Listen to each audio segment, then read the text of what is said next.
자, 오늘부터는 갈라디아서를 읽습니다. 오늘 갈라디아서 1장 말씀 중에서 6절부터 10절까지 말씀 함께 읽도록 하겠습니다. 갈라디아서 1장 6절부터 10절까지의 말씀입니다.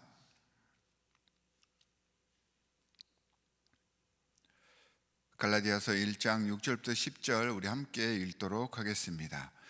여러분을 그리스도의 은혜 안으로 불러주신 분에게서 여러분이 그렇게도 빨리 떠나 다른 복음으로 넘어가는 데는 나는 놀라지 않을 수 없습니다. 실제로 다른 복음이 있는 것은 아닙니다. 다만 몇몇 사람이 여러분을 교란시켜서 그리스도의 복음을 왜곡시키려고 하는 것뿐입니다. 그러나 우리들이나 또는 하늘에서 온 천사일지라도 우리가 여러분에게 전한 것과 다른 복음을 여러분에게 전한다면 마땅히 저주를 받아야 합니다. 우리가 전에도 말하였지만 이제 다시 말합니다. 여러분이 이미 받은 것과 다른 복음을 여러분에게 전하는 사람이 있다면 그가 누구이든지 저주를 받아야 마땅합니다. 내가 지금 사람들의 마음을 기쁘게 하려 하고 있습니까? 아니면 하나님의 마음을 기쁘게 해드리려 하고 있습니까? 아니면 사람의 환심을 사려고 하고 있습니까? 내가 아직도 사람의 환심을 사려고 하고 있다면 나는 그리스도의 종이 아닙니다. 아멘. 오늘부터는 우리가 이제 갈라디아서를 묵상하게 됩니다. 갈라디아서는 로마서와 함께 믿음, 복음, 하나님의 의, 그리고 구원에 대해서 우리에게 알려주는 기독교 복음의 핵심을 알려주는 굉장히 귀한 서신서 중에 하나입니다. 바울에게 있어서 구원과는 아주 확실합니다. 믿음으로 말미암아 구원에 있는요, 믿음과 행위의 관계에 대해서 계속해서 왈가왈부를 해왔습니다. 하지만 사실 갈라디아서에서 나오는 복음의 해석은 단순히 행위가 우선이냐 믿음이 우선이냐 이런 문제를 이야기하고 있지 않습니다. 오히려 갈라디아 교회의 문제를 통해서 교회가 가지고 있었던 그 당시 갈라디아 교회에 있었던 위선적인 영성에 대해서 우리에게 알려주고 있습니다. 자, 오늘 본문에서는 갈라디아 교회의 상황을 보여주면서 진정한 복음과 잘못된 다른 복음에 대해서 알려주고 있는데 이 다른 복음의 정체가 무엇인지를 우리가 알아보려고 합니다. 자, 6절부터 9절에 나오는 다른 복음이 얼마나 위험한 것이면 하나님의 진노를 피하지 못할 정도다라고 이야기를 합니다. 갈라디아서에서는 바울 서신 중 유일하게 칭찬과 감사가 생략이 되어 있습니다. 모든 복음서에는 이렇게 바울이 서신서를 보내면서 그 교회에 감사와 칭찬과 그 인사의 말씀들이 나타나 있는데 유독 이 갈라디아서에만 칭찬과 감사의 말씀이 없습니다. 그러니까 감사할 일이 전혀 없다는 것입니다. 아주 이례적입니다. 사실 교회적인 상황으로 보면 고린도 교회가 이 갈라디아 교회보다 훨씬 더 상황이 좋지 않은 상황이었습니다. 그럼에도 불구하고 고린도 교회에 보내는 편지조차도 감사와 송영 그리고 칭찬이 빠지지 않았었는데 이 서신서 중에 이 갈라디아 교회에만 유독 감사의 표현이 보이지 않는 것입니다. 그렇다고 갈라디아 교회가 고린도 교회보다 못했다는 말은 아닙니다. 갈라디아 교회의 그 당시의 상황이 이 복음의 문제에 관해서는 이 한에서는 그만큼 심각하고 아주 긴박한 상황이었다라는 것을 알려주고 있습니다.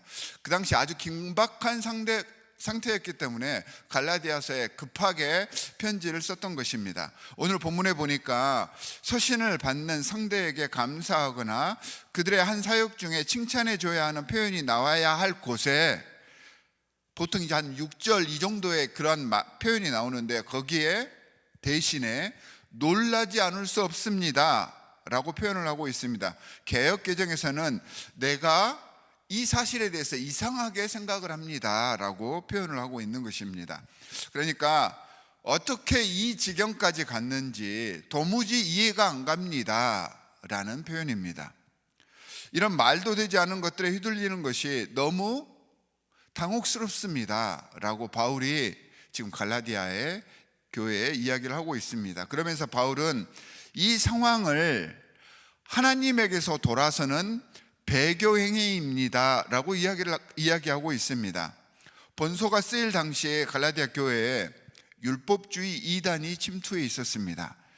그 이단은 사람이 구원을 얻기 위해 예수 그리스도만 믿으면 되는 것이 아니고 모세의 율법을 다 지켜야 합니다. 특별히 할례를 받아야지 구원을 받을 수 있습니다 라고 주장을 했습니다. 구원을 받고 하나님의 자녀가 되는 조건으로 율법을 지켜야 하고, 그러니까 이제 유대교의 율법을 말하는 것이겠죠. 그리고 할례를 받아야 한다는 것입니다. 구원을 받은 하나님의 자녀들이 율법을 준수해야 합니다, 이 말은 틀린 말이 아니잖아요. 맞는 말입니다. 그런데 문제는요, 3절에, 오늘 본문 앞절에 있는 3절에 나와 있듯이 율법을 준수하는 것이 우리를 향해 다가오시는 하나님과 예수 그리스도의 은혜와 평강에 대한 우리들의 태도가 되어야 하는데, 이 율법과 율법을 따르는 것이 목적이 되어버렸다는 것입니다. 그러니까 하나님의 은혜보다 사람의 능력과 자신들의 생각, 자신이 이 율법을 따르는 행위가 더 중요하다라고 내세우면서 자신들의 의의로 구원을 얻겠다는 그러한 이야기였습니다. 이 율법주의, 자기의 의의를 내세우는 이런 모습이 다른 복음입니다 라고 이야기를 했던 것입니다. 자, 이 이야기만 들어보면, 겉으로 보면 언뜻 율법을 따르고 행위를 강조하는 것이 잘못된 것이고 이단입니다 라고 이야기를 하는 것 같습니다. 그래서 마치 갈라디아 교회에서 일어난 이 배교의 사건의 이유가 율법을 잘 행하고 지키려고 노력해서 의롭게 되려고 했던 사람들의 이야기처럼 들릴 수도 있습니다. 그런데 아닙니다. 이런 의미의 율법주의자들이 아니었습니다. 그들의 문제는요, 율법을 잘 따라야 된다, 이 미명하에 자신들을 이 율법으로 포장해서 자기를 드러내고 자신들을 높여서 복음의 핵심이 하나님의 은혜와 사랑이 아니라 자신들이 가지고 있고 선점한 것들이 핵심 내용이 되게 해서 자신들의 기득권을 주장하고 주위 사람들을 압박하려고 했습니다. 이것을 바울이 다른 복음을 쫓는 짓입니다 라고 지적을 하고 있는 것입니다. 그러니까 율법의 중요성을 인식해서 율법을 따르기 위해서 이 율법주의를 가져온 것이 아니고요, 결국은 자신들이 그 무리들 속에서 기득권을 내세우고 자신이 돋보이게 하기 위해서 율법주의라고 하는 이름과 이 복음을 남용해서 다른 복음이 되게 해버린 사건이었습니다. 그것이 갈라디아 교회에 문제를 일으켰습니다. 이런 사람들, 자신의 이익을 위해서 복음을 왜곡시키는 사람들은 8절과 9절에서 저주를 받아야 마땅합니다 라고 이야기를 하고 있습니다. 이 저주를 받는다, 저주를 받아라, 이런 말이 성경에는 거의 나오지 않고요, 아마 서신서에는 여기가 유일하게 나오는 표현입니다. 그만큼 무서운 말인데 지금 바울이 사용하고 있는 것입니다. 그런데 이제 우리 언어적인 특성상 이 한글 성경을 보면 마치 바울이 저주를 내리는 듯한 그런 표현인데, 원래 그 헬라어적인 표현을 보면 이건 바울이 저주를 내린다라는 뜻이 아니고요, 여기서 나오는 이 저주라는 말은 모든 것들이 다 비워져 버리는 상태를 이야기를 합니다. 그러니까 아무것도 남김없이 하나님께서 모든 것을 거두어가 버리신다라는 뜻으로, 그 저주의 주체가 누구냐면 하나님이십니다. 모든 것을 다 뺏어가 버린다라는 뜻입니다. 이렇게 다른 복음을 전하는 이들은 스스로는 신앙인이며 의인이라고 착각을 하더라도 자신도 모르는 사이에, 자신들은 인지도 못하는 순간 자신이 가지고 있던 모든 것들이 하나 둘씩 빠져나가게 되어버리고 신앙인으로서의 자격마저 박탈당하고 결국에는 모든 것을 다 잃게 된다는 말입니다. 굉장히 무서운 선포였던 것이죠. 이 세상에서 하나님께서 베풀어 주지 않는 것이 없잖아요. 그런데 그 모든 것들을 하나님께서 베푸신 것들이 다 빠져나가고 심지어 숨 쉬는 것조차 다 하나님의 은혜인데 그 은혜까지 하나도 남김없이 다 거두어 가신다라는 뜻입니다. 그렇다면 이런 율법주의를 빙자해서 스스로를 높이는 현대 우리들의 모습에는 어떤 것들이 있는지 살펴봐야 합니다. 하나님께서 우리를 하나님의 자녀 삼아주신 이유는 우리에게 베풀어 주신 내 역량과 내 생각과 내 경험과 신앙이 서로 내 주위에 있는 다른 사람들과 화합하고 하나 되는데 사용하기 위함입니다. 나를 직분자 삼아주시고 나를 하나님의 귀한 일꾼으로 삼아주신 이유는 서로 함께 하나 되기 하기 위함입니다. 그런데 하나 되기는커녕 내 고집과 내 의의를 자꾸 드러내려고 하고 상대에게 그것을 강요하려고 해서 우리들 주위에서 자꾸 분쟁이 일어나게 한다면, 서로 반목하는 일들이 자꾸 생긴다면, 그래서 혹시 내 욕심을 율법이나 하나님의 사역이라고 위장해서 내 이름을 높이고 어떤 이익을 남기기 위해서 복음을 왜곡시키는 위선의 모습을 내가 지금 보이고 있다면 그게 바로 지금 다시 성령 회방죄입니다. 저주받을 일임을 명심해서 우리는 돌이킬 수 있어야 합니다.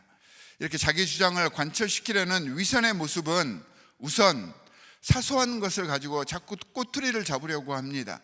정죄하려고 합니다. 중요한 복음의 본질인 원래 복음이 선포되는 그곳에서는 서로 사랑하고 이해하고 포용하고 같이 나아가려고 하는데 자꾸 상대를 헐뜯고 상대의 단점을 찾아내고 다른 사람의 처지는 생각하지 않은 자기만의 생각을 드러내게 되었을 때 거기에 사탄의 역사가 일어나는 것입니다. 교회 안의 모든 분쟁은 사실 이런 류의 분쟁이 거의 대부분입니다. 하나님의 사역이 일어나는 현장은요, 비록 고난과 어려움이 존재할지는 모르지만 정당한 이유와 따뜻한 열정과 자원하는 기쁨이 함께하는 곳이 하나님의 사역이 벌어지는 곳입니다. 사람들을 끌어안고 모든 사람들의 마음속에 울림을 주는 곳에 하나님의 사역이 확장되는 역사가 일어나는 것입니다. 하지만 그 속에서 자꾸 자기를 주장하는 사람들이 많아지면 하나님의 사역임에도 불구하고 그 사역 속에 불편함이 느껴지고 불신과 원망과 불평이 시작이 되는 것입니다. 이 원망과 불평이 시작되는 시점이 바로 오늘 10절 말씀에서 말씀하듯 사람의 마음을 기쁘게 하려 할 때이다 라고 바울은 이야기를 했습니다. 내 이익을 챙기며 나를 기뻐하고 나만이 옳고 내 생각만이 옳다고 주장하는 그곳에 세상의 방식이 반드시 들어오게 되어 있고요, 그때부터 진정한 마음의 기쁨이 사라지고 하나님께서 이루시고자 하는 그 사역 속에 불평과 불만이 생겨나게 되는 것입니다.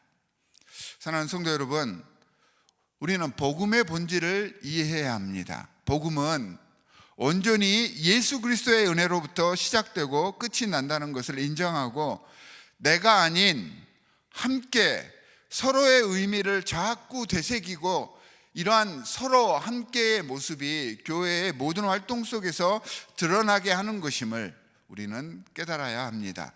이렇게 복음을 이해하고 깨달은 많은 내가 함께 모였을 때 그곳이 바로 진짜 교회가 되는 것이고요, 이 교회를 통해서 하나님의 의, 진리의 복음이 세상 속에 퍼져 나갈 수 있는 것입니다. 오늘 또 이 복음을 따르고 이 복음을 이루어가는 하나님의 귀한 백성들이 되시기를 주 예수 그리스도의 이름으로 간절히 축원합니다. 두 가지 기도 제목을 드리도록 하겠습니다. 우리의 의의가 아닌 하나님의 의의를 위해서 사는 신앙인 되게 해 주십시오 라고 기도해 주시기 바랍니다.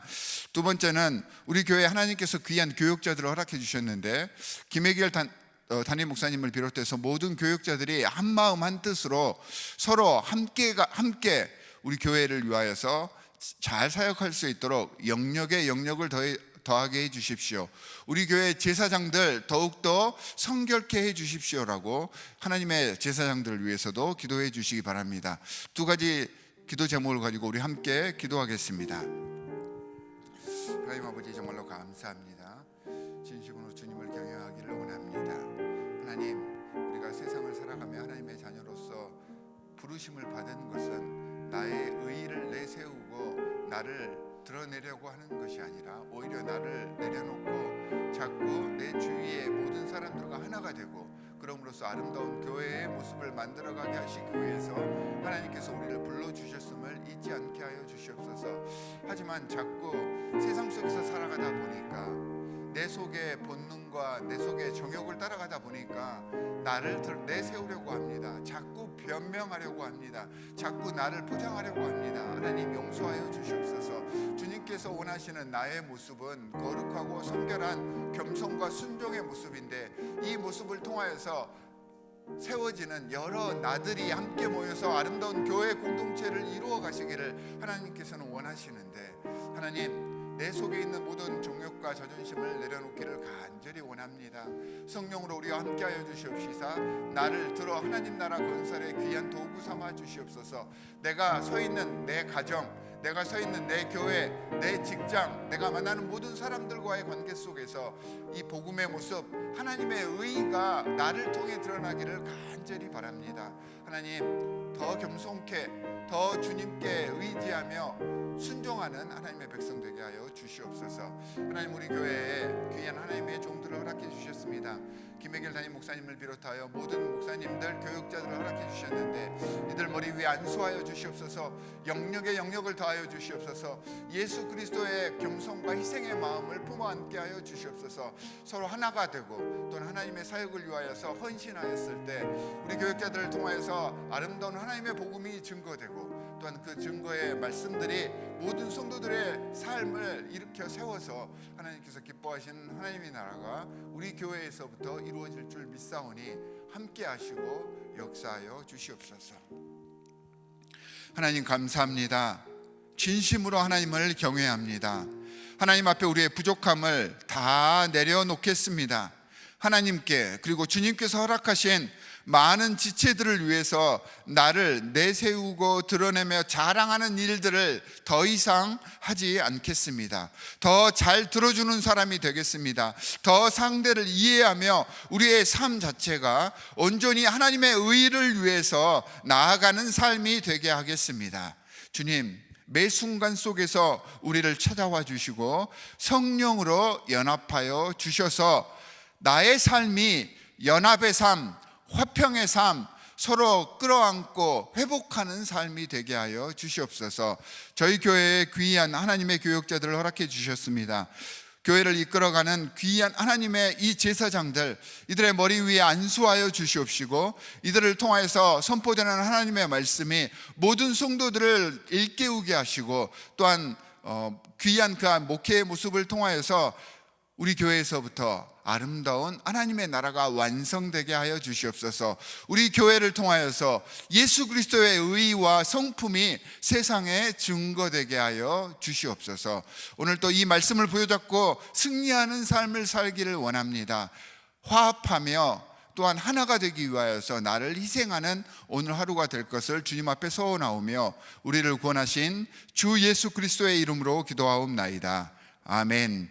하늘에 계신 우리 아버지여, 이름이 거룩히 여김을 받으시오며 나라의 임하옵시며 뜻이 하늘에서 이룬 것 같이 땅에서도 이루어지이다. 오늘날 우리에게 일용할 양식을 주옵시고 우리가 우리에게 죄 지은 자를 사하여 준 것 같이 우리 죄를 사하여 주옵시고 우리를 시험에 들게 하지 마옵시고 다만 악에서 구하옵소서. 나라와 권세와 영광이 아버지께 영원히 있사옵나이다. 아멘.